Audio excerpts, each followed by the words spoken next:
بسم اللہ الرحمن الرحیم۔ السلام علیکم ناظرین، محکمہ موسمیات کی تازہ ترین رپورٹ کے ساتھ حاضر ہوں ایک نئی ویڈیو کے ساتھ۔ محکمہ موسمیات کے مطابق کراچی سمیت ملک کے دیگر شہروں میں سردی کی شدت میں اضافہ ہو رہا ہے۔ سردی میں اضافے کے سبب موسمی بیماریاں بھی بڑھ رہی ہیں، جس سے شہری پریشان ہیں۔ محکمہ موسمیات کے مطابق کراچی میں 10 کلومیٹر فی گھنٹہ کی رفتار سے ہوائیں چل رہی ہیں۔ کراچی میں کم سے کم درجہ حرارت 8 ریکارڈ کیا گیا۔ سندھ کے دیگر اضلاع میں بھی سخت سردی ہے، جبکہ محنت کش سرد موسم میں بھی اپنا کام جاری رکھے ہوئے ہیں۔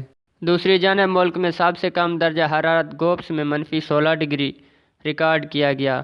کلات -12، کوئٹہ گلگت استوار میں -8 ریکارڈ کیا گیا۔ ایبٹ آباد -3، مری -1، اسلام آباد، ڈیرہ اسماعیل خان، صفر، ملتان، پشاور، سکھر، لاہور، فیصل آباد، نواب شاہ 6 اور حیدرآباد میں 10 ڈگری سینٹی گریڈ ریکارڈ کیا گیا۔ موسمی صورتحال سے آگاہ رہنے کے لیے ہمارے چینل نیوز اپ ڈیٹ کو سبسکرائب کریں۔ شکریہ۔